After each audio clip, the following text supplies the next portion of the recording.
بسم الله الرحمن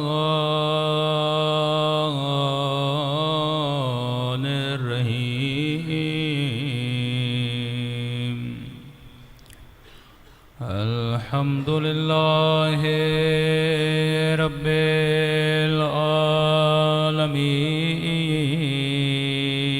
العالمين الحمد لله كما هو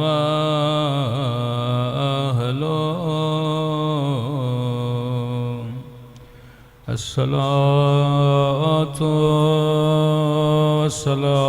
والسلام على سيد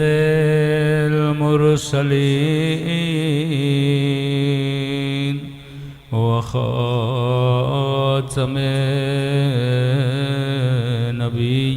النبيين أبي القاسم محمد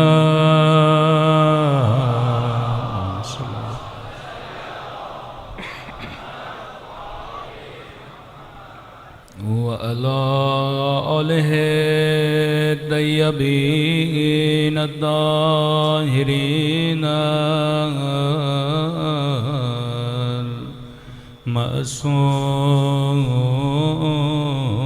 معصومین سب مل کے اپنے مولا کے ظہور کی دعا اللہم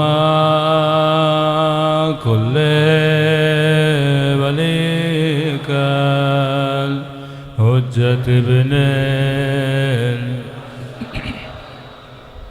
صلواتک علیہ وعلى في هذه الساعة وفي كل وليا وحافظا وقائدا ودليلا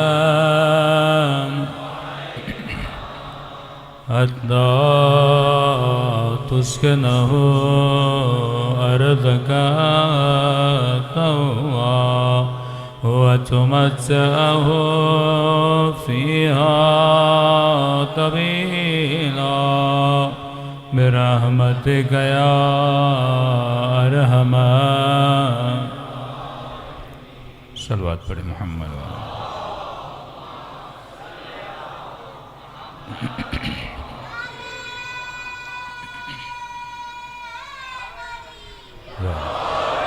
بسم اللہ الرحمن الرحیم اللہم صل علی محمد بسم اللہ الرحمن الرحیم رب اشرح لی صدری ویسر لی امری واحلل عقدة من لسانی یفقهوا قولی اما بعد فقط قال سبحانہ وتعالی هل ادلکم علی تجارة تنجیکم من عذاب علیم تؤمنون باللہ ورسولہ وتجاہدون فی سبیل اللہ باموالکم وانفسکم ذالکم خیر لکم ان کنتم تعلمون صلوات پڑھے محمد وعلی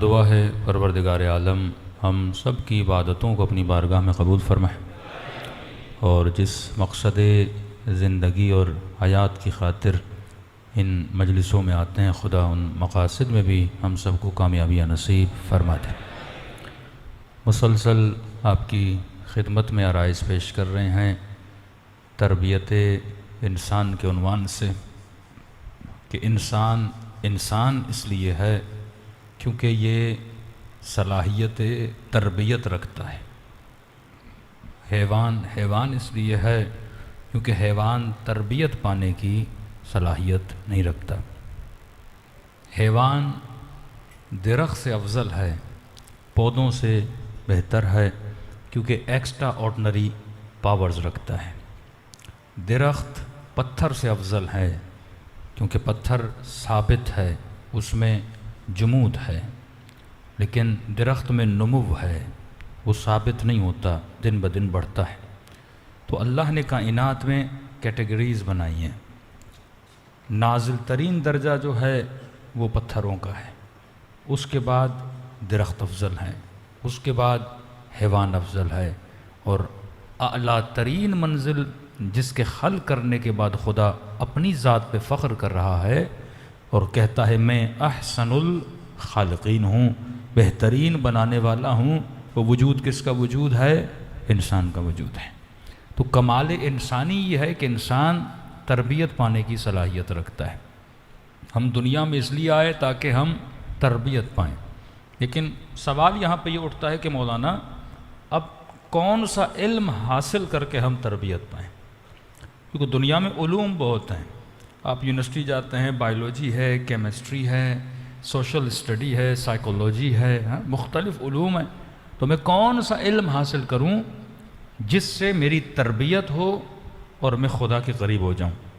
ویسے تو ہر علم میں اللہ کی نشانیاں موجود ہیں، لیکن یہ ضروری نہیں کہ ہر سائنسدان اللہ کی معرفت رکھے، ہر ڈاکٹر اللہ تک پہنچ جائے، ورنہ ایسے ہوتا پورا ویسٹرن ورلڈ جو اتنی اسکل ورک بھی جانتا ہے، بڑی بڑی یونیورسٹیز بھی ہیں، تو پھر وہ لوگ خدا تک کیوں نہیں پہنچے؟ بعض علوم ہیں صرف دنیاوی علوم، اور اس سے آپ امرار معاش کر سکتے ہو، لیکن بعض علوم ہیں جن کو علم النفس بولا جاتا ہے، آپ کے اپنے نفس کا علم۔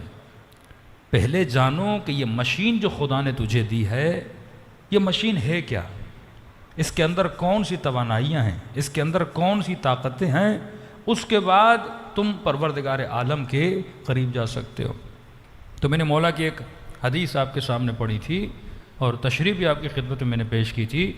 پہلے یہ دیکھیں، قرآن کی آیت ہے نا کہ یوم لا ینفع مال ولا بنون، قیامت میں نہ مال کام آئے گا نہ اولاد کام آئے گی، الا من اتی اللہ بقلب سلیم، الا لگا دیا خدا نے، بس قیامت کے دن تجھے کیا کام آئے گا؟ جو قلب سلیم لے کر آئے گا۔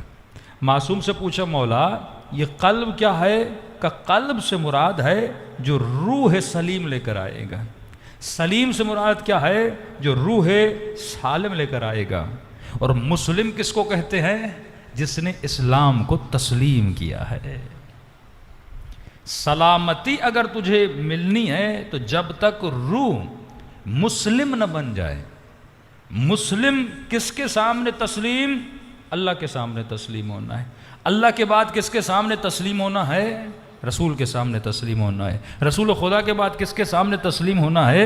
علی المرتضیٰ کے سامنے تسلیم ہونا ہے۔ تبھی فرمایا کہ انما ولیکم اللہ والرسول والذین آمنوا الذین یقیمون الصلاۃ ویؤتون الزکاۃ وہم راکعون۔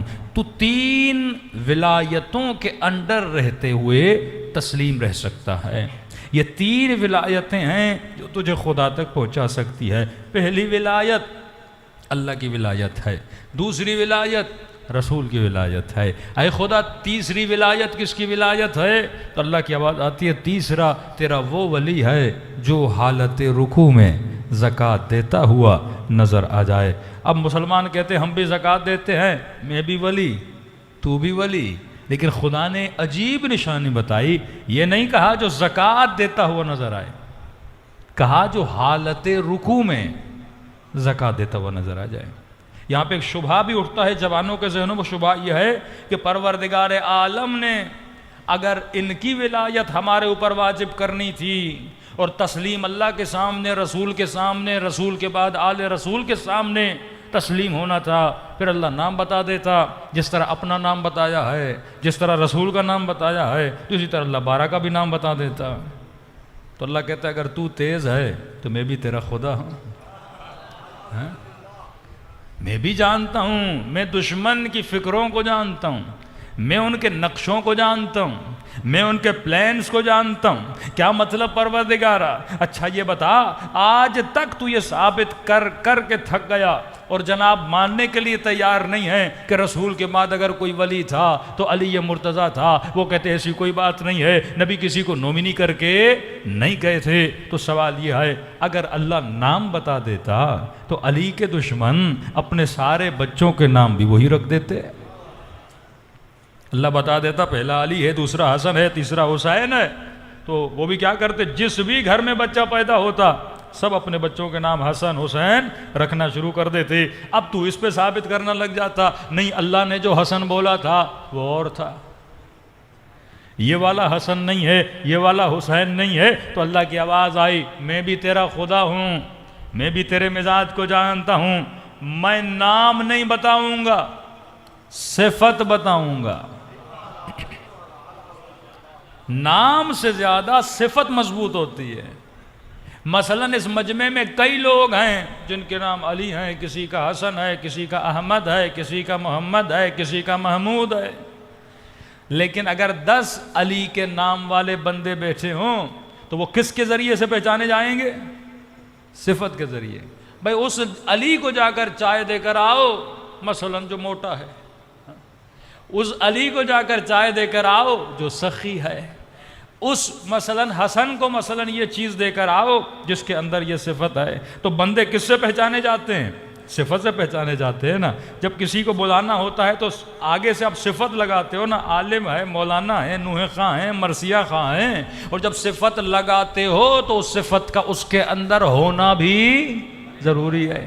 کسی کو عالم بولنے سے کوئی عالم نہیں بنتا، کسی کو مولا بولنے سے وہ جھوٹا مولا نہیں بنتا، کسی کو صادق بولنے سے کوئی وہ سچا نہیں بنتا، وہ صفت بھی اس کے اندر ہونی چاہیے۔ تو اہل بیت جو صفات رکھتے تھے، ہمارے اماموں کو صفت اماموں نے خود نہیں دی۔ ایسا نہیں تھا کہ مثلا مولا سجاد پیدا ہوئے تو مولا علی نے نام رکھ دیا تھا یہ زین العابدین ہے، یہ سید الساجدین ہے۔ نام علی تھا، لقب ساجد تھا، لقب زین العابدین تھا۔ انہوں نے خود کو نام نہیں دیا تھا، اتنی عبادت کی کہ لوگوں نے کہا یہ زین العابدین ہے، یہ سید الساجدین ہے۔ مطلب تو خود اتنا اچھا بن، لوگ بولیں بندہ سخی ہے۔ ایسا نہیں بچہ پیدا ہوا اور نام رکھ دیا سخی حسن اور بڑا ہوا تو کنجوس، نام رکھ دیا شیر علی اور بندہ چوہے سے ڈرے۔ تو نام رکھنے سے تو کوئی شیر نہیں بنتا نا۔ نام رکھنے سے مسلمان بڑے نام رکھتے ہیں نا، عبداللہ، عبد الرحمن، لیکن عبدیت ذرہ برابر نظر ہی نہیں آتی۔ تو نام رکھنے سے کوئی عبد نہیں بنتا، نام رکھنے سے کوئی غلام حسین نہیں بنتا۔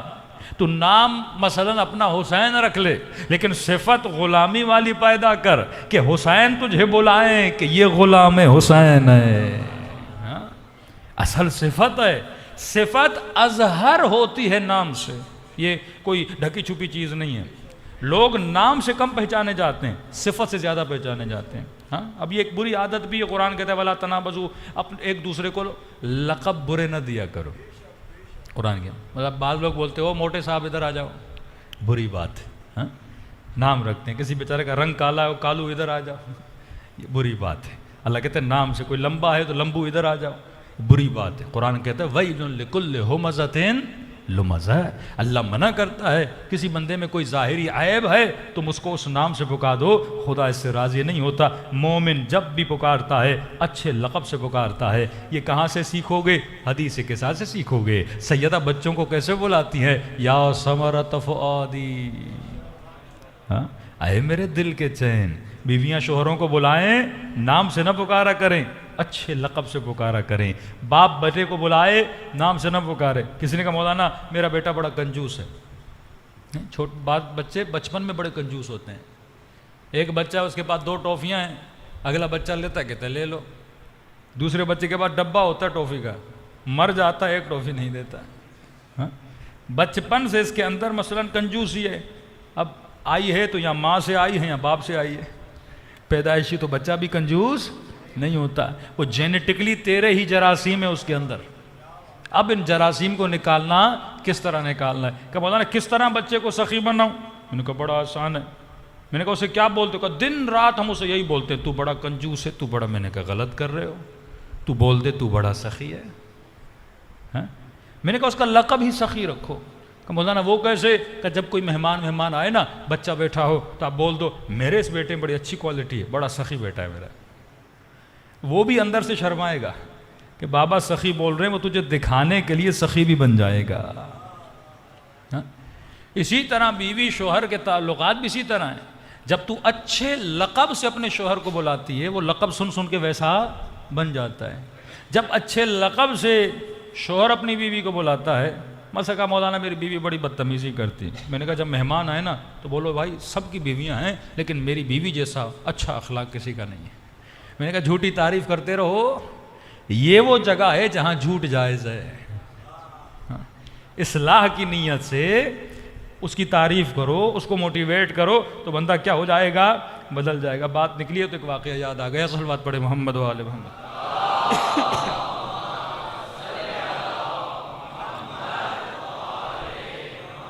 بارے دیگر صلوات پڑھے محمد و آل۔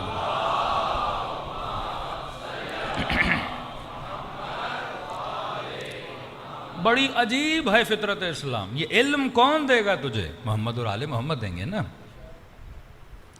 آیت اللہ العظمیٰ شاہ آبادی، اب ظاہر ہر آدمی کو غصہ آتا ہے نا، وہ بتاتے ہمارے والد کہتے جب غصے میں آتے تھے تو اب ظاہر آدمی غصے میں آتا ہے تو ایک دو برے جملے بھی بول دیتا ہے، کہتے لیکن وہ غصے میں بھی آتے تھے تو برے جملے ہمیں نہیں، اپنی انہوں نے کوئی نئی اصطلاحیں بنائی ہوئی تھی، ان ناموں سے ہمیں پکارتے تھے تاکہ غصہ بھی ان کا کیا ہو جائے؟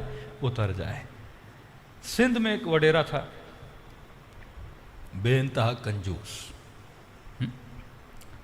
گاؤں میں کسی آدمی کی بیوی کا انتقال ہو گیا، اب اس نے کہا کہ بیوی کے لیے تیسرا کروانا ہے اور ظاہر ہے پورے گاؤں کو دعوت دینی ہے اور سارا گاؤں آئے اور کھانا کھائے تو دیگیں اتریں، کم از کم ایک بچھڑا تو چاہیے بھینس کا، یا ایک بھینس ہو جس کو ذبح کروں، گاؤں میں 200 300 400 لوگ ہیں تاکہ سب کھا لیں۔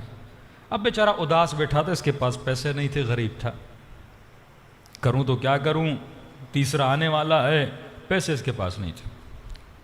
ایک میراثی گزرا، میراثی بڑے تیز ہوتے ہیں مانگنے میں، بات کرنے میں، تو اس نے کہا کہ بھائی مزدور صاحب آپ پریشان کیوں؟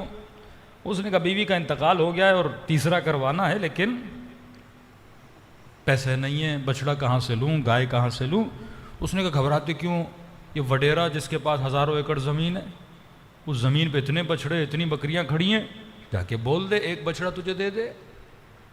تو اس نے کہا وہ اتنا کنجوس، وہ اپنا بال بھی کسی کو نہ دے اور تو بچڑے کی بات کر رہا ہے، کہ سارے گاؤں کو پتہ ہے۔ اس نے کہا مسئلہ یہ تجھے مانگنا نہیں آتا، میں میراثی ہوں، تجھے بتاتا ہوں مانگا کیسے جاتا ہے۔ مانگنے کے لیے بندے کے پاس کیا ہونا چاہیے؟ ہنر چاہیے۔ 100 لوگ جاتے ہیں امام حسین کے پاس، کچھ کو 7 معجزے ہو جاتے ہیں۔ یہ نہیں کہ مولا کی اس کے ساتھ کوئی خاص دوستی ہے، کوئی بندے خاص طریقے سے مانگتے ہیں۔ قراتی کہتے ہیں میں امام رضا کے پاس گیا، میں نے ایک جملہ بولا جس سے مجھے یہ لگا کہ امام رضا مجھے عطا کر دیں گے، اور عطا کر دیا انہوں نے۔ تو آپ کے پاس مانگنے کا ہنر ہے کہ نہیں ہے؟ کہ خدا سے کیسے مانگا جاتا ہے؟ پھر کیوں معصومی فرماتے ایسے مانگو جیسے کوئی فقیر خیرات مانگتے؟ اللہ بھی دیکھتا ہے نا کہ مانگنے والا ایسے فارملٹی کے لیے کہ ربنا آتنا فی الدنیا حسنہ وفی الآخرۃ سے اللہ اکبر چلا گیا۔ اب فارملٹی کی دعا یاد کی ہوئی ہے، اب یہ نہیں پتا دنیا کیا ہے، حسنات کیا ہیں، اللہ سے جو مانگ رہا ہوں وہ جذبہ بھی اندر ہے کہ نہیں، عمل بھی اندر ہے کہ نہیں، محنت بھی ہے کہ نہیں، بس مانگے جا رہے ہیں۔ اکثر لوگ اللہم کل ولی کل حجت حسن پڑھتے ہیں، پتہ ہی نہیں ہم کیا پڑھ رہے ہیں، بس زبان چل رہی ہوتی ہے، دماغ کو پتہ نہیں ہوتا میں جو لفظ ادا کر رہا ہوں اس لفظ کا مفہوم کیا ہے۔ تو میراثی نے کہا چلو میں تجھے بتاتا ہوں کیسے مانگا جاتا ہے، لے گیا اس کو۔ اب وڈیرا اپنی زمینوں پہ کھڑا تھا، وڈیروں کے پتہ ہے مچھیں بڑی بڑی ہوتی ہیں، اور زمینوں پہ کھڑا تھا، دھوتی پہنی ہوئی تھی اور دیکھ رہا تھا اپنی زمینوں کو۔ تو اس نے دور سے بلند آواز سے اس مزدور کو لے گیا، اسے کہنے لگا تجھے نہیں پتا اس کا دادا کتنا سخی تھا،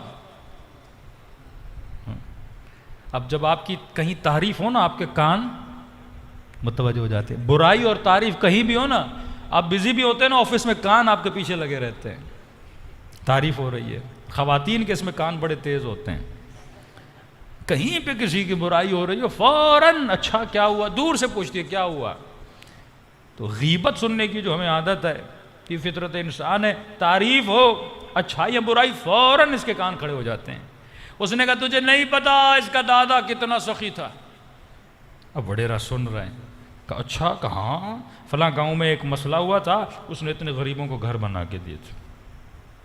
پھر کہنے لگا دادا تو اپنی جگہ، لیکن اس کا جو والد تھا بابا تھا وہ تو اپنے باپ سے بھی زیادہ سخی تھا. اچھا میرے باپ کی بھی تعریف کر رہا ہے. کہ وہ کیا ہوا تھا، کہ بس ہمارے یہاں مسئلہ ہوا تھا، پیسوں کی ضرورت تھی، زمین پھنس گئی تھی، اس کے والد نے اتنی فلاں فلاں کی مدد کی. اب سارا جھوٹ ہی بول رہا تھا، اسے بھی پتا تھا میرا دادا کنجوس تھا، میرا باپ بھی کنجوس ہے. اور اس نے کہا بھائی یہ جو وڈیرا ہے نا اس نے دادا اور بابا سے بھی زیادہ سخاوت ہے، تجھے نہیں پتا یہ کتنا سخی ہے. جب بھی کوئی اس کے پاس جاتا ہے مجال ہے یا کسی کو واپس کر دے. اتنے میں یہ آ کے وڈیرے کے قریب کھڑا ہو گیا، سلام کیا، دعا لی. ہاں بھائی کیوں آئے ہو؟ کہ وڈیرا صاحب یہ بیچارہ غریب آدمی پریشان ہے، بیوی اس کی مر گئی ہے. میں نے کہا پریشان کیوں ہوتا ہے؟ جس گاؤں میں اس وڈیرے جتنا سخی آدمی ہے اس گاؤں کے بندے کو پریشان ہونے کی ضرورت ہے؟ اب وہ کیا بولے میں سخی نہیں ہوں، وہ کیا بولے میرا دادا سخی نہیں ہے. یہ سیاستدانوں کے پیچھے جو چاپلوس لوگ ہوتے ہیں وہ اسی طرح تو مال نکالتے ہیں، جھوٹ بول بول کے مالک کی جیب خالی کر دیتے ہیں. اب اس نے کہا کہ کیا ضرورت ہے، کتنی ضرورت ہے؟ اس نے نہیں بادشاہ کچھ نہیں وڈیرے صاحب، ایک بچڑے کی ضرورت ہے. اس نے کہا بس ایک بچڑا، چلو یہ بچڑا کھڑا ہے لے کر چلے جاؤ. تو ہمارے استاد کہتے ہیں کسی جھوٹے کو بھی جھوٹی تعریف میں سخی کہو وہ سچ مچ سخی بن جاتا ہے، خدا تو ہے ہی سخی، وہ تو ہے ہی کریم. کتنا نادان انسان ہے جو سخی کو سخی نہیں بولتا، جو رحیم کو رحیم نہیں بولتا. تو یہ نیچر انسان ہے. تبھی فرمایا ایسے مانگو جیسے کوئی فقیر مانگتا ہے. یہ دعائیں مذاق نہیں ہیں کہ بندہ اگر بارش کی دعا کرے تو خدا بادل برساتا ہے. یہ مذاق نہیں ہے کہ اگر بندہ 70 مرتبہ کسی مردے پر بھی سورہ حمد پڑھے مردہ زندہ ہو جاتا ہے. پھر فرامین معصوم کا کیا ہوگا؟ تو یہ فرامی اس لیے ہے تاکہ انسان سمجھے جو میں مانگ رہا ہوں وہ کیوں مانگ رہا ہوں. صلوات پڑھے محمد و آل محمد.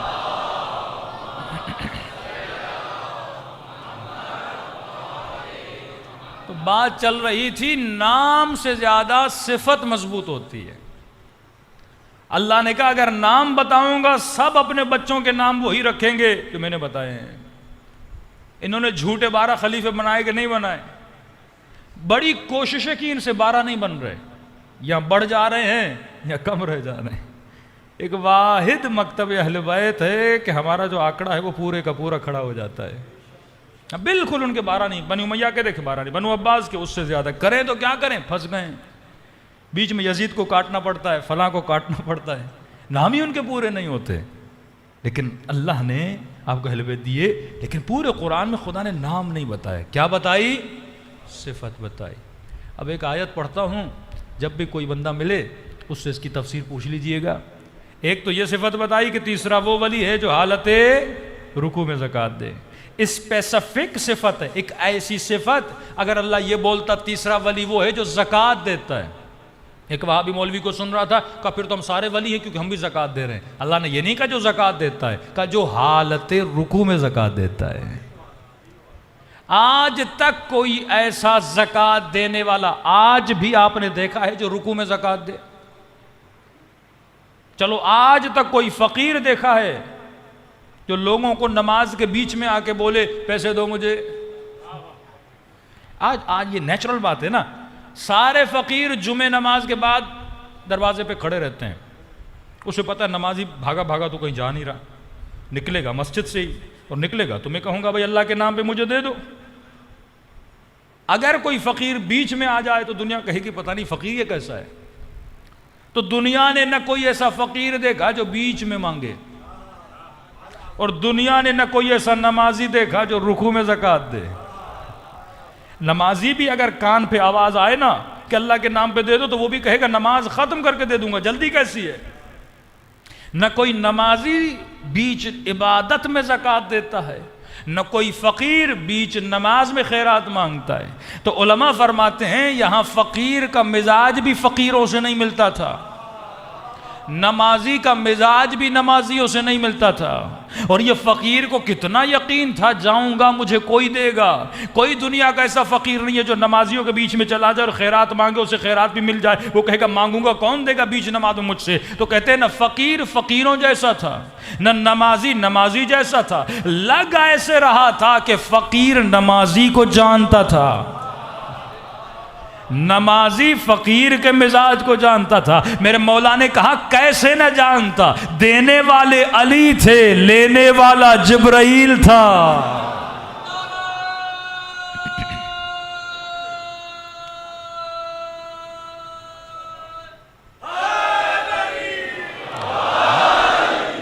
اللہ نے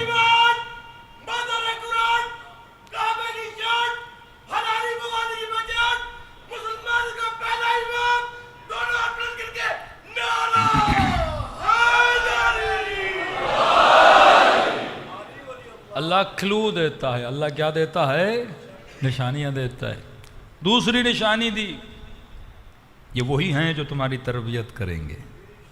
3 تسلیم ہیں، قلب سلیم کے ساتھ آنا ہے تو تسلیم، تسلیم کا مطلب مسلمان، مسلمان کا مطلب جو اللہ کی اطاعت کرے، رسول کی اطاعت کرے، رسول کے بعد کسی غیرے کی نہیں، علی مرتضیٰ کی اطاعت کرے۔ ہاں یہ 12 نام رسول خدا بتا کر گئے، میرے بعد 12 نقیب ہوں گے، 12 خلیفے ہوں گے، 12 امام ہوں گے، مختلف عبارتوں کے ساتھ نام بتا دیے ہیں۔ چلو ایک اور آیت پڑھ دیتا ہوں۔ کہا کہ اطیعوا اللہ و اطیعوا الرسول، اللہ کی اطاعت کرو، رسول کی اطاعت کرو، تیسری کس کی اطاعت کرو؟ اولی الامر کی اطاعت کرو۔ کسی بھی مولوی مفتی عام مسلمان کو پکڑیے اور بولیے پہلی اطاعت تو سمجھ میں آ گئی اللہ کی، دوسری اطاعت تو سمجھ میں آ گئی رسول کی، یہ تیسری اطاعت کس کی ہے؟ تو کہتے ہیں اولی الامر۔ اولی الامر کا مطلب ان کی تفسیر بتا رہا ہوں کہ اولی الامر کا مطلب یہ ہے جو تیرا حاکم ہے۔ اب غور سے سننا، اللہ کہتا ہے میری اطاعت کرو، میرے رسول کی اطاعت کرو اور اولی الامر کی اطاعت کرو۔ یہ تسلسل یہ بتاتا ہے میں ولی، رسول ولی، رکوع میں دینے والا ولی، میری اطاعت کرو، رسول کی اطاعت کرو، اولی الامر کی اطاعت کرو۔ مطلب جیسی اطاعت اللہ کی ویسی اطاعت رسول کی، اور جیسی اطاعت رسول کی ویسی اطاعت اولی الامر کی۔ اور اولی الامر کی تفسیر کیا کر دی انہوں نے؟ اولی الامر کا مطلب یہ ہے جو وقت کا حاکم ہو۔ تو پاکستانیوں ذرا مجھے بتاؤ اس وقت تم سب کا اولی الامر کون ہے؟ شہباز شریف صاحب، جن پہ چوری کے کیس ہیں، کرپشن کے کیس ہیں، اب تو نعمت میں ہو کہ نہیں کہ انہوں نے غلط تفسیر کر کے شہباز شریف کو حاکم بنا دیا، تو نے صحیح تفسیر کر کے امام زمانہ کو حاکم بنا دیا۔ ہاں یہ کم نعمت ہے اہل بیت علیہ الصلوۃ والسلام کی۔ یہ خط نکلا جب سعودی عرب میں، یہ لٹرلی لیٹرز ہیں ان کے، گانا بجانا سنیما یہ سب کچھ ہوئے نا، انڈیا کے ایکٹرز بھی گئے، ڈانس کی سارے کام کیے، تو وہاں کے مولویوں سے لوگوں نے کہا یہ کیا ہو رہا ہے؟ تم کیسے مولوی، کیسے خطیب، کیسے مفتی؟ بلاد خدا میں، جس زمین میں کعبہ، جس زمین پہ نبی پر وحی نازل ہوئی، جس ارض پہ زمین پہ رسالت ماں پیدا ہوئے، اس زمین پہ ہندو آ کے ڈانس کر رہے ہیں، اس زمین پہ شراب پی جا رہی ہے۔ جو زمین انبیاء کا محل، اولیاء کا محل، اس زمین پہ سب کچھ ہو رہا ہے. تو لیٹر انہوں نے نکالا, کہا دیکھو یہ گانا بجانا غلط ہے, ڈانس غلط ہے, شراب غلط ہے, جوا کھانے کو لے غلط ہے, سنیما کھلے غلط ہے, لیکن دیکھو ہم کہہ رہے سب غلط ہے, لیکن اولی الامر کو کچھ نہیں کہنا, کیونکہ وہ ہمارے اولی الامر ہیں. لٹرلی اگر وہ اطاعت کرتے بن سلمان کی, اسے کیا سمجھتے ہیں؟ اولی الامر. مطلب وہ جو چاہے کرے, ہم کچھ بھی نہیں کر سکتے. اسی فکر کو مٹانے کے لیے حسین کربلا میں آئے کہ اگر تو دامن اہل بیت کو چھوڑے گا تیرا اولی الامر یزید بنے گا, اگر تو دامن اہل بیت کو پکڑے گا خدا تجھے علی و حسن و حسین جیسے اولی الامر عطا کرے گا. ہم نے خود اپنے پاؤں پہ کلہاڑی ماری ہے. زندہ باد.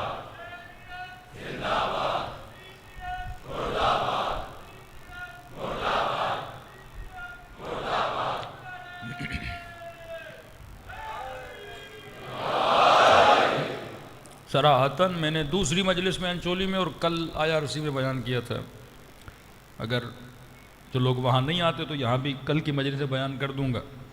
بار بار اس لیے بیان کر رہا ہوں کیونکہ آج تک سورہ حمد کی ایسی تفسیر میں نے کسی سے سنی نہیں, یہ جو ہمارے استاد نے ہمیں بتائی تھی کہ کسی بھی بندے کو بٹھاؤ فرش ازا پر.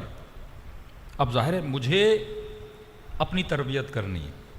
کائنات کی سب سے ٹیکنیکل مشین اگر کوئی ہے تو وہ انسان ہے. سب سے پیچیدہ ترین, سب سے بڑی مشین اگر خدا نے بنائی ہے انسان ہے. کریٹر کون؟ خدا. اب اس مشین کو کیسے چلانا ہے کون بتائے گا؟ خدا. کس کے ذریعے سے بتائے گا؟ محمد مصطفیٰ کے ذریعے.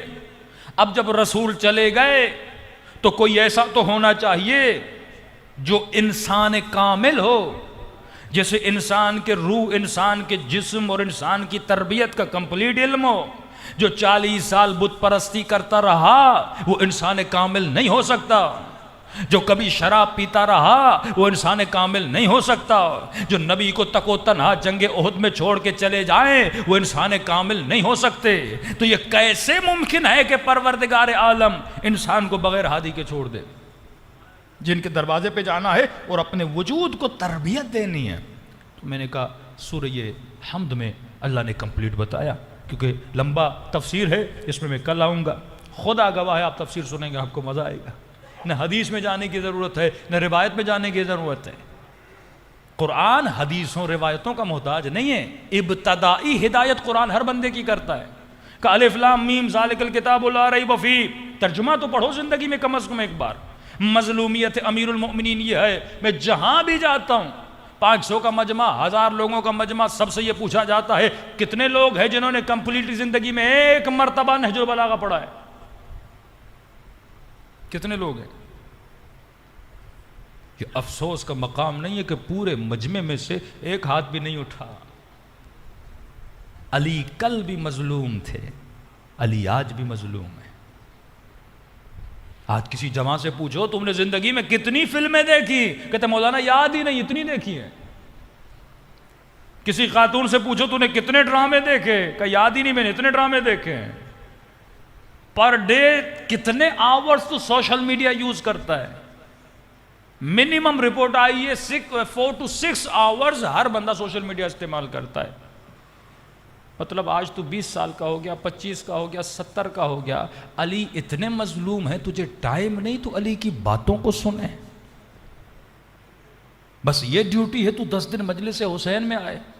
پورا سال تیرے روح کو غذا کیسے ملے گی؟ پورا سال اس وجود کو تربیت کون کرے گا؟ یہ نہج البلاغہ کیا یزید کے لیے آئی؟ کیا شمر کے لیے آئی؟ جب تو حسرت کھاتا اے کاش میں مولا علی کے زمانے میں ہوتا تو علی تجھے کیا دیتے؟ یہی نہج البلاغہ دیتے نا. میں تو کہتا ہوں تیری خوش نصیبی ہے تو علی کے زمانے میں نہیں تھا, کیونکہ اگر مولا علی کے زمانے میں ہوتا ایک امام کی باتیں تجھے ملتی, تو اس زمانے میں ہے تو 11 اماموں کی باتوں کو لے سکتا ہے. 11 اماموں نے جو کہا وہ تمہارے پاس ہے. 200 سال کا علم اہل بیت تمہارے پاس پڑا ہوا ہے.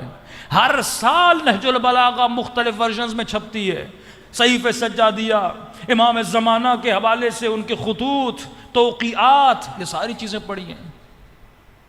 آج جوان مولانا کو لکھتا ہے مولانا وہابی یہ اعتراض کر رہے ہیں، کیا تم نے زندگی میں آئین وہابیت پڑھی؟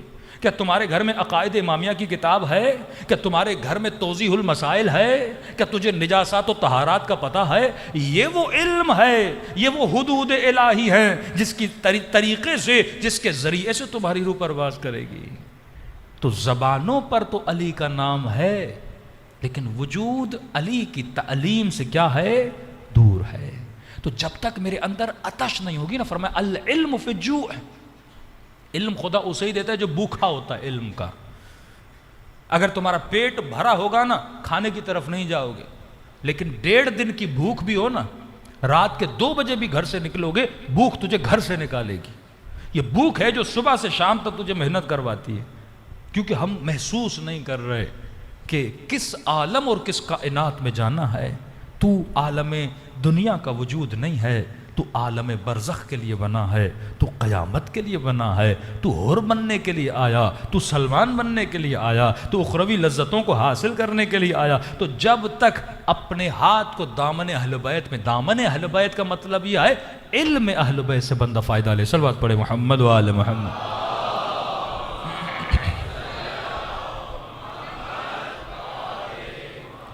تو 3 صفات آپ نے اپنے وجود میں پیدا کری. سمجھو یہ ایک اسکول ہے جس کے اندر ایڈمیشن لینے کے لیے کچھ شرائط ہیں.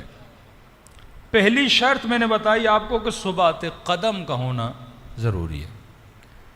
مطلب فوجی وہی بن سکتا ہے، فوج پہلے اس سے ٹریننگ لیتی ہے کہ 6 کلومیٹر دوڑو، بندہ تھک گیا دوڑ نہ پایا کہ آپ آؤٹ ہو. قد دیکھا جاتا ہے کہ قد اتنا ہو تو بندہ فوج میں جا سکتا ہے، نہیں آپ آؤٹ ہو. پھر فزیکل آپ کی ٹیسٹ ہوتی ہے، مثلا ہاتھ ٹوٹا ہوا ہے، ہڈی ٹوٹی ہوئی ہے، کہیں پہ کوئی مسئلہ ہے، کہتے ہیں آپ بھی آؤٹ ہو. کیوں؟ کیونکہ فوج کو ایسے بندے کی ضرورت نہیں جو نمازی ہو، فوج کو ایسے بندے کی ضرورت نہیں ہے جو تہجد گزار ہو، کیونکہ فوج کا مقصد نماز پڑھانا نہیں ہے، تہجد پڑھانا نہیں ہے، نوحہ پڑھانا نہیں ہے. فوج کا مقصد کیا ہے؟ ایسا بندہ ہو جو فزیکل فٹ ہو، کیونکہ اسے سرحد پہ کھڑا ہونا ہے. اب انڈیا لڑتا رہے اور یہ کہے نہیں مجھے نماز پڑھنی ہے، تو فوج کو ایسا بندہ بھی نہیں چاہیے. دوسرا یس مین ہو. تو کس کا فوجی بننا چاہتا ہے؟ امام زمانہ کا. پہلی صفت ہے ثبات قدم. شدید گرمی، شدید سردی، کٹھن حالات، مشکل حالات میں بھاگے نا، ایسے ٹکا رہے جیسے علی جنگ احد میں ٹکے رہے.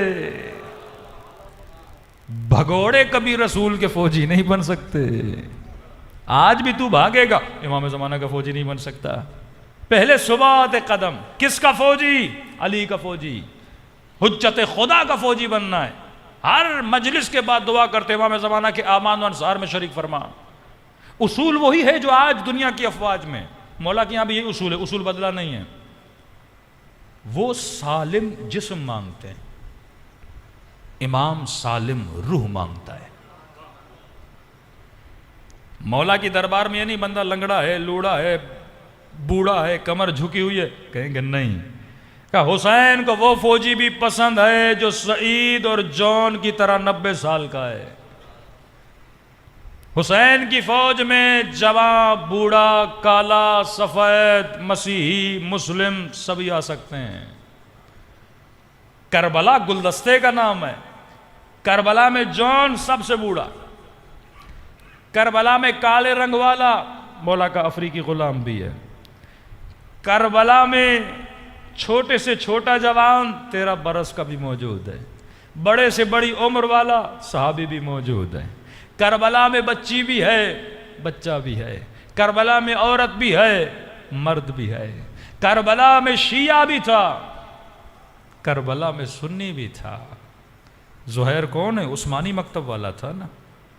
آیا کربلا میں، مولا پر ایمان لایا. ایمان تو تھا لیکن حقیقی شیعہ بنا امام کے لشکر میں آنے کے بعد. کربلا میں مسیحی بھی ہے، وہاب قلبی،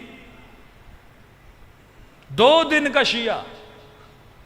یہ وہاب قلبی کا کمال تو ہے، پوری زندگی مسیحی رہا، ملا حسین سے، شیعہ بنا، یعنی اس کی شیعت والی اگر زندگی کیلکولیٹ کرو تو وہ مور دین 15 ڈیز نہیں بنتی۔ 15 دن میں حسین کے لشکر میں آیا اور جام شہادت پی کے جنت میں چلا گیا۔ اور جو بچپن سے حسین کو جانتا تھا عمر سعد، دشمن حسین بنا۔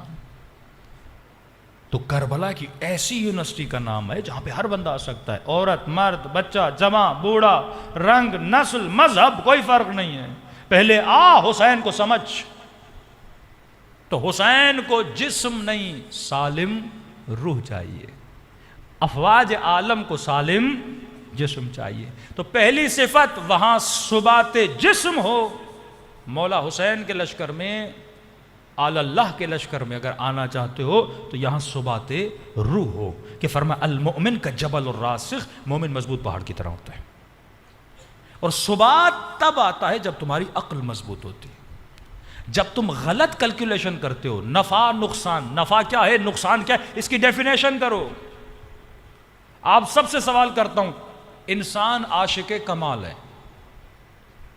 ڈیفینیشن آف کمال کیا ہے؟ کمال کسے کہتے ہیں؟ ہر بندہ عاشق کمال ہے۔ یزید بھی عاشق کمال، حر بھی عاشق کمال، مولا حسین بھی عاشق کمال۔ کہا انسان دھوکہ کھاتا ہے وہاں پر جہاں جسے کمال سمجھ رہا ہے وہ کمال ہوتا نہیں ہے۔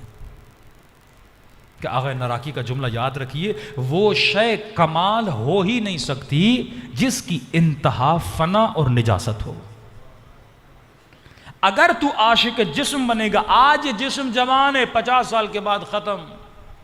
گھر میں سیب لاؤ، 6 دن کے بعد سیب کو کیڑے لگ جاتے ہیں۔ بہترین آم لاؤ، خوبصورت ترین، 4-5 دن میں آم کو کیڑا لگ جاتا ہے۔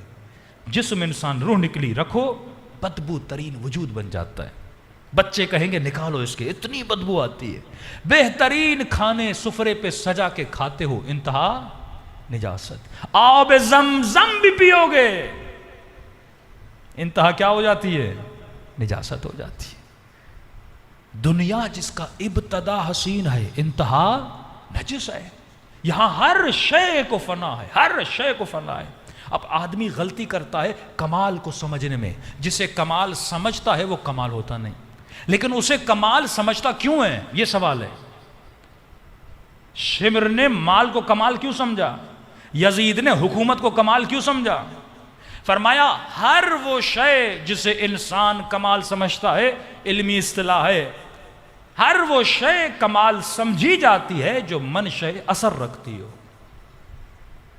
مثلا آپ غریب ہو، آپ کہو گے پیسے ملے، پیسے میں کیا ہے؟ اثر ہے، وہ میری غربت کو دور کرے گا۔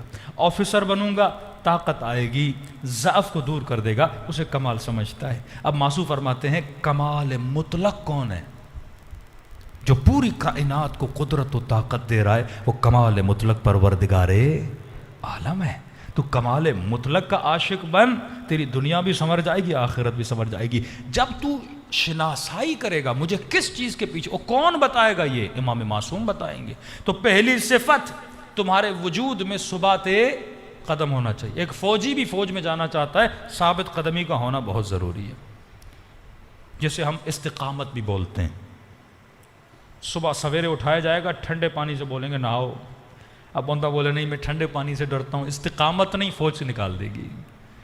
جنگلوں میں آپ کو چھوڑ دیں گے 3 دن، بھوک برداشت کر سکتا ہے کہ نہیں، تکلیف برداشت کر سکتا ہے کہ نہیں، زخم برداشت کر سکتا ہے کہ نہیں۔ اگر برداشت نہیں، استقامت نہیں، فوج میں تجھے ترقی نہیں ملے گی، لیکن اگر استقامت ہے ترقی ملے گی۔ پہلی چیز ہے ثبات قدم۔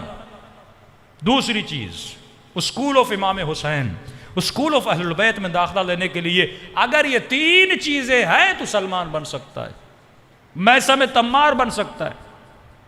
دشمن ان تینوں چیزوں کو، وہ شیطان ہو، وہ آج کا امریکہ ہو، کوئی بھی ہو، وہ ان 3 چیزوں کے ذریعے تمہارے ایمان کو چوری کرتا ہے۔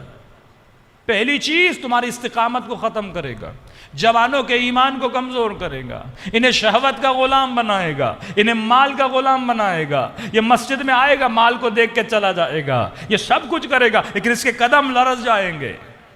مال کو دیکھ کر، دنیا کو دیکھ کر اپنے ایمان کو بیچ دے گا، کیونکہ اس کے اندر ثبات قدم نہیں ہے۔ دوسری صفت ہے تسلیم، جس کا واقعہ میں نے بوڑھی کا کل بتایا کہ امام نے کہا کہ شراب نہ پیو، اس نے کہا مولا نہیں پیوں گی، چاہے مرنا ہے تو مر جاؤں۔ تسلیم، جو امام کہے وہ کرو، یہ نہیں کہ 90% شیعہ ہوں 10% شیطان کی سنوں گا، یہ نہیں کہ 50% مولا کی سنوں گا 50% اپنی سنوں گا۔ تجھے مقام تسلیم پہ آنا ہے۔ کربلا کے شہید کیا کہتے ہیں؟ اے مولا حسین، ایک طرف پوری دنیا دی جائے، فرمایا ایک بار نہیں، اگر 70 بار ہمیں مارا جائے، مارنے کے بعد جسموں کو جلایا جائے، جلانے کے بعد ہماری خاک کو ہوا میں اڑا دیا جائے، کہ پھر بھی اپنی جانوں کو حسین کے قدموں پہ قربان کریں گے۔ دوسری صفت ہے تسلیم، تیسری صفت ہے ادب۔ اس دربار میں با ادب لوگوں کی جگہ ہے، بے ادب حسینی نہیں ہوتا، نہ ہی ہو سکتا ہے۔ اس اسکول میں بدتمیز لوگوں کو نکالا جاتا ہے، گالم گلوچ کرنے والے، تہمت لگانے والے، غیبت کرنے والے۔ خمینی کیوں ہے؟ فرماتے ابھی امام خمینی اتنی بڑی شخصیت نہیں بنے تھے۔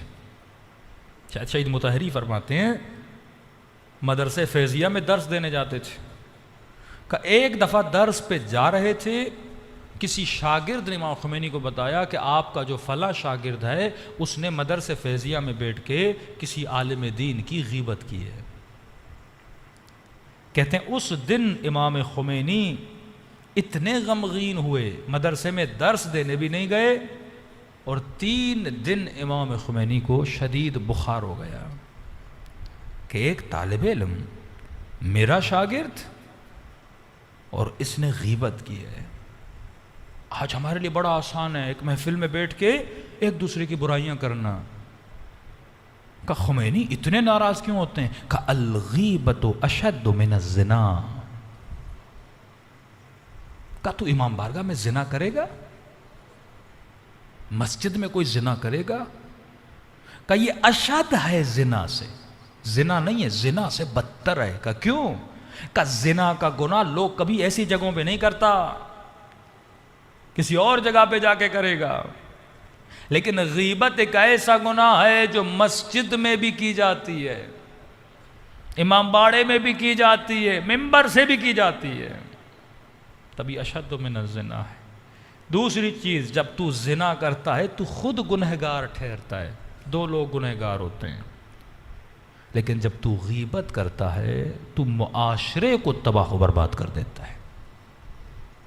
آقا قراتی بہترین مثال دیتے ہیں، فرماتے رسول نے فرمایا نا جس نے غیبت کی گویا اس نے اپنے مردہ بھائی کا گوشت کھایا۔ کہ یہ کیوں کہا مردہ بھائی؟ بول دیتے زندہ کا گوشت کھایا، لیکن بول دیا مردہ کا۔ کہ نبی کے کلام پہ غور کیا کرو، کہ دیکھو اگر کوئی آدمی مر جائے اس کے ہاتھ پہ کٹ لگے، زندہ نہیں مرا ہوا آدمی، میں زندہ ہوں اگر میرا ہاتھ کٹ جائے تو بائی ٹائم زخم بھر جائے گا، گھاؤ بھر جائے گا، لیکن کہ اگر کوئی مر جائے نا اس کے ہاتھ پہ کٹ دو، گھاؤ بھرے گا نہیں اور گندا ہوتا جائے گا۔ فرمایا اگر تو نے کسی کی غیبت کی، مثلا مجھ سے آ کے آپ نے کسی کی غیبت کی، کل آپ کو احساس ہوا آپ نے غلطی کی، جس کی غیبت کی آپ نے اس سے معافی مانگ لی کہ میرے بھائی مجھے معاف کرنا، میں نے آپ کی غیبت کر لی، کہ وہ تجھے معاف تو کر دے گا، لیکن جس کے ساتھ تو نے غیبت کی ہے اس کے ذہن کو تم نے اس کے لیے کیا بنا دیا؟ نیگیٹو بنا دیا۔ اس لیے اللہ کی آواز آتی ہے میں ستار العیوب ہوں، جب میں تیرے عیبوں کو چھپاتا ہوں تو لوگوں کے عیبوں کو کیوں ظاہر کرتا ہے؟ امام خمینی آیت اللہ العظمیٰ طباطبائی ان کے لیے مشہور ہے کہ جس محفل میں یہ 2 عالم ہوتے تھے کسی کو جرت نہیں ہوتی تھی وہ غیبت کرے، یہ خوف ہوتا تھا۔ کہ ہم اپنے کانوں کو نجس نہیں کریں گے، اپنی شکم کو جہنم کی غذا سے نہیں بھریں گے۔ تو فرمایا ادب جس بندے میں نہ ہو، بے ادب محروم از لطف رب۔ یہ محفل با ادب لوگوں کی محفل ہے۔ کبھی سوچنا جب کربلا جاؤ، 2 روزوں پہ جب تیری نگاہ پڑے، ایک ہے امام حسین کا، دوسرا ہے غازی عباس کا۔ شیعہ کو پتا ہے کہ ایک امام ہے، ایک امام کا بھائی ہے، غیر امام ہے، لیکن جب کوئی غیر کربلا جائے گا نا، اسے یہ لگے گا دونوں امام ہیں، کیونکہ دونوں کے روزے ایک جیسے۔ کبھی سوچا اتنا مقام حضرت عباس کا کیوں ہے؟ بھائی تو اور بھی تھے حضرت عباس کے، کربلا میں تو وہ بھی شہید ہوئے۔ پھر امام حسین نے یہ کیوں کہا، اے میرے ظاہر، میری زری پہ زیارت کرنے سے پہلے میرے عباس کی زیارت کیا کرو، کیونکہ با ادب تھے۔ کس کا ادب کیا؟ اپنے امام زمانہ کا ادب کیا۔ آج ہمارے اندر وہ ادب ہے، خدا کا ادب، کہ میں حضور خدا میں گناہ کیسے کرتا ہوں۔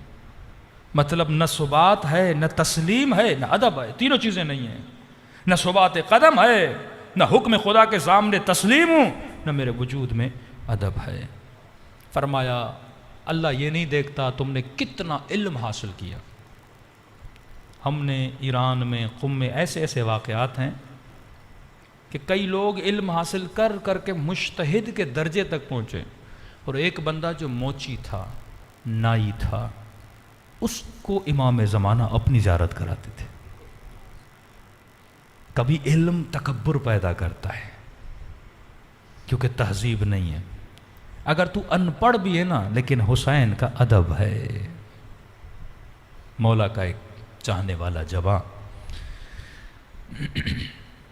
کہتا ہے جب تک زندہ تھا نا، جب بھی اس کی نگاہ امام حسین کے نام پہ پڑتی تھی، علم پہ پڑتی تھی، یہ سینے پہ ہاتھ رکھ کے مولا کو سلام کرتا تھا۔ کہتا ہے جب میں مر گیا عالم برزخ میں، کیونکہ میں گنہگار بہت تھا، میرے ہاتھوں اور پاؤں کو ملائک باندھ کے لے جا رہے تھے۔ کہتا ہے میری برزخ کے میدان میں ایک خیمے پہ نگاہ پڑی جس کے اوپر حسین کا علم لگا تھا۔ جو عادت دنیا میں ہوگی وہی عادت آخرت میں بھی ہوگی۔ یہاں جھوٹا وہاں جھوٹا، جو عادت یہاں وہ عادت وہاں۔ کہتا ہے میرے ملائکوں کو اگر زحمت نہ ہو، اتنی اجازت تو پوری زندگی میں نے حسین کو سلام کیا۔ آج بھی اپنے مولا کو سلام کر دو۔ ملائکوں نے روکا نہیں، کہتا ہے مجھے اتارا، میں نے سینے پہ ہاتھ رکھ کے کہا السلام علیکہ یا ابا عبداللہ، میرے مولا اس گنہگار کا سلام قبول کر لو۔ کہتا ہے زندگی گزر گئی، میں نے حسین کو سلام کیا پر کبھی جواب نہیں سنا تھا۔ اب جب میں نے کہا نا السلام علیکہ یا ابا عبداللہ کا اتنا کہنا تھا، ایک مرتبہ خیمے کا پردہ ہٹا اور خیمے کے اندر سے ایک نورانی وجود باہر نکلا اور کہا وعلیک السلام۔ گنہگار تھا پر با ادب تھا۔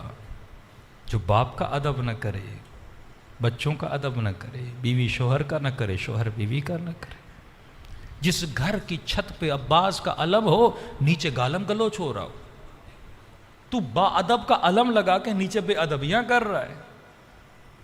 گھروں پہ عباس کا علم، گھروں میں گناہ کر رہا ہے۔ گھر میں عباس کا علم، چھت کے نیچے غیبتیں کر رہا ہے، ٹی وی پہ گندی چیزیں دیکھ رہا ہے، موبائل پہ گندی چیزیں۔ کس چھت کے نیچے جس کے اوپر حضرت عباس کا علم ہے؟ یہ توہین غازی عباس نہیں ہے؟ آج ہم مٹیریلسٹ کیوں بن گئے؟ ہم علم پرست تو نہیں ہیں، ہم تابوت پرست تو نہیں، یہ نشانیاں ہیں۔ یہ نشانیاں کس چیز کی یاد دلاتی ہیں؟ حج پہ جاتے ہو، کبھی حجر اسود کو بوسا، کبھی کعبے کو بوسا، کبھی سعی صفا و مروہ، یہ نشانیاں ہیں کہ یاد کر میری اطاعت میں ہاجرہ دوڑی تھی، ابراہیم نے، اسماعیل نے تکلیفیں اٹھائیں۔ آج علم لگاتے ہو، اوپر پنجہ لگاتے ہو، یہ نشانی کس چیز کی ہے؟ کہ عباس نے اطاعت حسین کے لیے بازو کٹوائے۔ وہ ظالم کہتا ہے تیر لگا، آنکھ پہ. پھر بھی عباس نے مشق کو نہیں چھوڑا. پھر تیر لگا غازی عباس کو بدن پہ کا، پھر بھی مشق کو نہیں چھوڑا. پھر کہتا ظالم نے وار کیا، ہاتھ کٹا، مشکیزے کو دوسرے ہاتھ میں پکڑا، پھر بھی نہیں چھوڑا. ابھی بھی کوشش ہے میں حسین کی طرف جاؤں. کا پھر مارا، دوسرا بازو کٹا، کا مشق کو دانتوں میں پکڑ لیا. لشکر یزید میں سپاہی کہتا ہے تو عباس کو روک نہیں سکتا، جہاں بھی تیر مارو گے یہ چلا جائے گا. کہ امیر پھر کیا کرے؟ کہ اس کے حوصلے کو توڑنا ہے نا، مشق کو تیر مارو.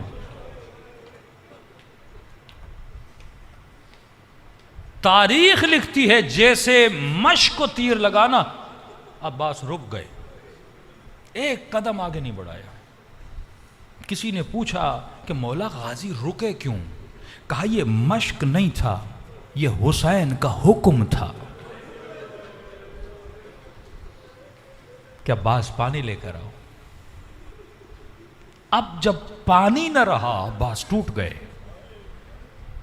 یہ نہیں کہ میں خود کو بچاؤں، پوری کوشش تھی مشق کو بچاؤ. تیر ادھر سے آتے تھے بدن یہ دیتے تھے، ادھر سے تیر آتے تھے ادھر ہو جاتے تھے، کہ میں حسین کی اطاعت کروں، مشق کو اپنے مولا تک پہنچاؤں. اس وقت فریاد کی اللہ کو کہ پروردگارا، میں نے پوری زندگی جو حسین نے کہا وہ میں نے کیا. آج ایک مشق میرے مولا نے مانگا تھا، میں لے نہیں جا سکا، قصور میرا بھی نہیں ہے. اللہ نے کہا عباس آج یہ تیری خواہش پوری نہیں ہوئی، لیکن اس کے صدقے میں ہم تجھے باب الحوائج بنا دیتے. ایسے درجات نہیں ملتے میرے عزیز جب تک ادب غازی عباس اپنے وجود میں پیدا نہیں کرو گے.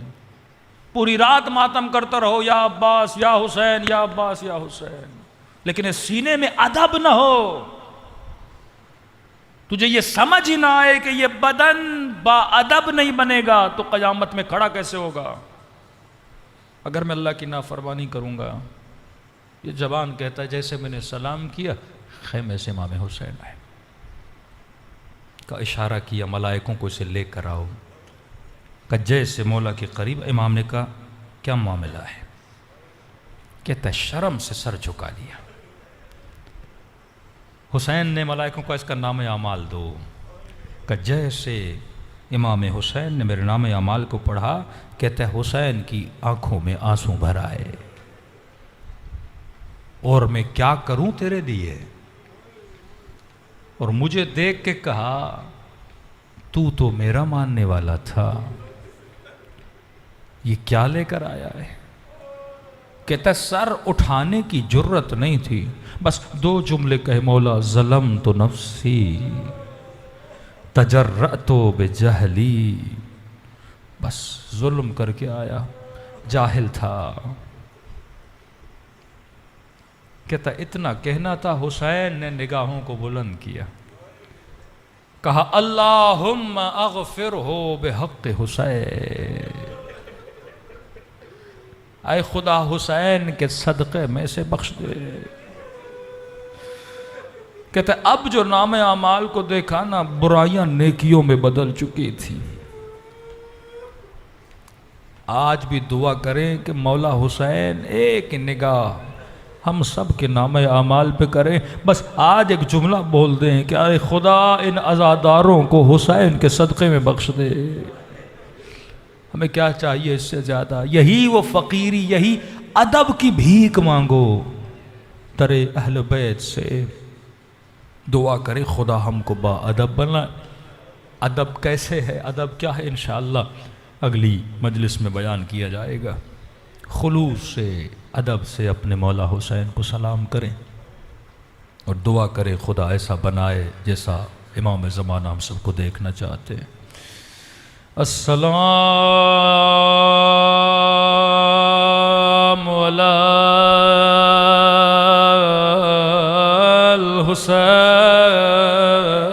الحسین وعلی علی ابن الحسین وعلى أولاده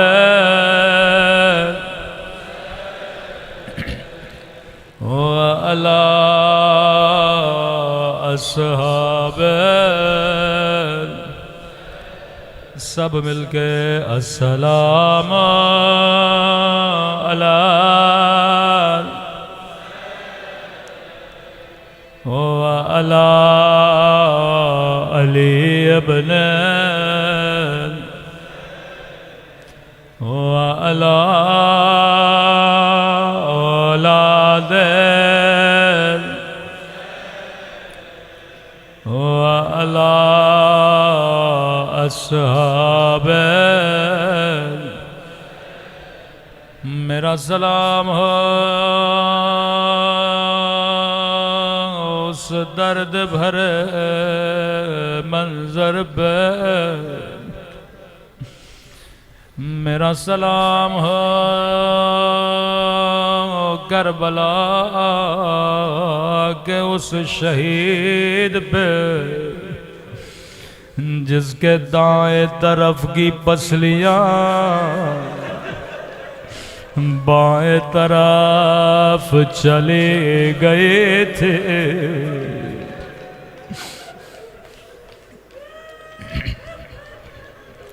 بڑے قدیمی مومنوں میں نے نام نہیں لیا پر سمجھ گئے میں کس شہید کی بات کر رہا ہوں اے خدا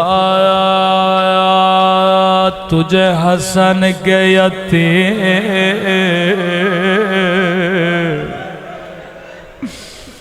قاسم کا واسطہ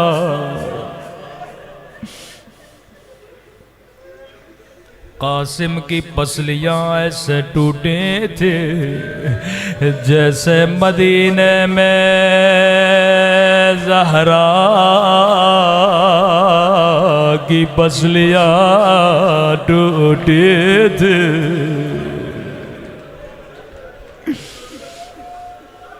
میں قربان امام حسین پہ بچپن میں اماں کی ٹوٹی ہوئی پسلیاں دیکھ بڑھاپے میں حسن کی نشانی 13 برس عمر قاسم بہت چھوٹے تھے پوری رات کبھی آتے تھے کبھی جاتے تھے پر حسین اجازت نہ دیتے تھے روایت کے جملے ماں نے کہا قاسم میں سید زادی نہیں ہوں ایسا نہ ہو کل مجھے تانا دے یہ اس کی ماں کے دودھ کا اثر ہے قاسم ایسے لڑنا ماں کا سر فخر سے بلند کل اپنے مولا پہ اپنی جان کو قربان کر دینا خیمے سے نکلے امام حسین کے خیمے میں آئے مولا حسین کا سر سجدے میں تھا ننھے سے ہاتھ مولا کے قدموں پہ رکھے امام حسین نے سر اٹھایا ایک مرتبہ قاسم کے سر کا بوسہ لیا قاسم کے سینے کو سونگنا شروع کیا کہا قاسم مجھے تجھ سے حسن کی خوشبو آتی ہے تو میرے حسن کی نشانی ہے کہنے لگا چچا اماں بار بار کہہ رہی ہے قاسم مجھے شرمندہ نہ کرنا چچا مجھے اجازت دیجیے، میں شہید ہونا چاہتا ہوں۔ امام نے کہا قاسم نہیں، تو میرے حسن کی نشانی ہے۔ کہ مولا بس اتنا بتائیے کل میرا شہداء میں نام بھی ہے یا نہیں؟ امام نے کہا قاسم کل علی اصغر کا نام بھی شہیدوں میں موجود ہے۔ اتنا سننا تھا غیرت حسن نے انگڑائی لے، چچا ظالموں کی اتنی جرات کہ خیموں میں داخل ہوں گے۔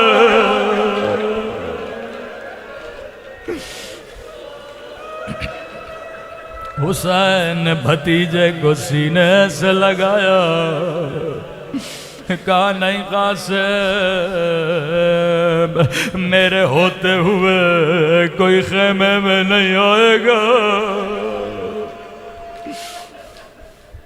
صبح ہوئی، حسین نے بھائی کا تعویذ پڑھا، لکھا تھا حسین میں حسن کربلا میں نہیں رہوں گا، لیکن میری نشانی قاسم موجود ہے۔ ماں نے حسن کا امامہ سر پہ رکھا، تاریخ کربلا لکھتی ہے بدن اتنا چھوٹا تھا، عباس نے سارے خیمے چھان مارے لیکن قاسم کے بدن کے مطابق زرہ نہیں ملا۔ سنو گے زرہ کیوں پہنا جاتا ہے؟ تاکہ آنے والا تیر رک جائے، تاکہ نیزہ رک جائے۔ کہ حسین نے سفید کپڑے پہنائے، اتنا چھوٹا تھا، خود مولا حسین نے گھوڑے پہ بٹھایا۔ قاسم لشکر میں گئے، کئی دشمنوں کو واصل جہنم کیا۔ بی بی فضا کہتی ہیں حسین ریت کے ٹیلے پہ کھڑے تھے، دور سے قاسم کو دیکھ رہے تھے، زینب خیمے کے در پہ کھڑے تھے، حسین کو دیکھ رہے تھے۔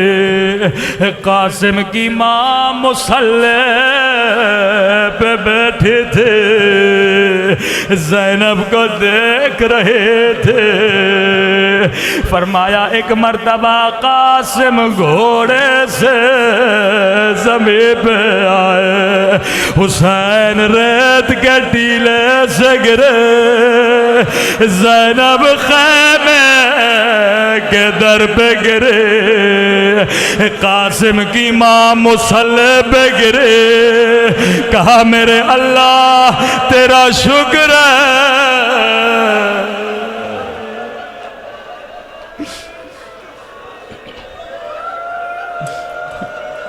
تو نے حسن کی قربانی قبول کی۔ ہر شہید جب گھوڑے سے گرا مولا حسین کو پکارا تھا، لیکن راوی کہتا ہے قاسم اتنے چھوٹے تھے، جب گھوڑے سے گرے آواز دی اماں اماں،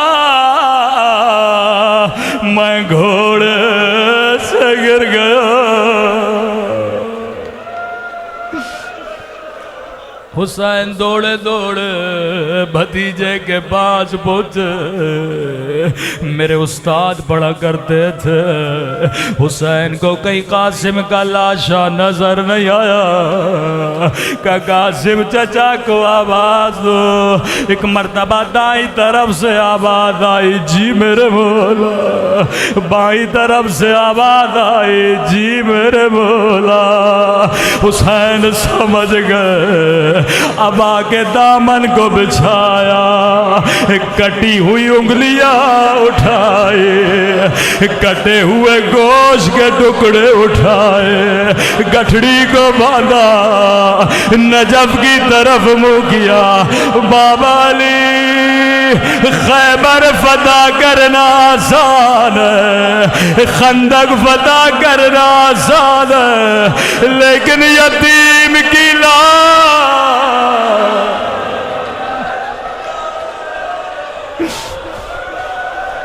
یتیم کی لاش کے ٹکڑے اٹھانا بڑا مشکل ہے۔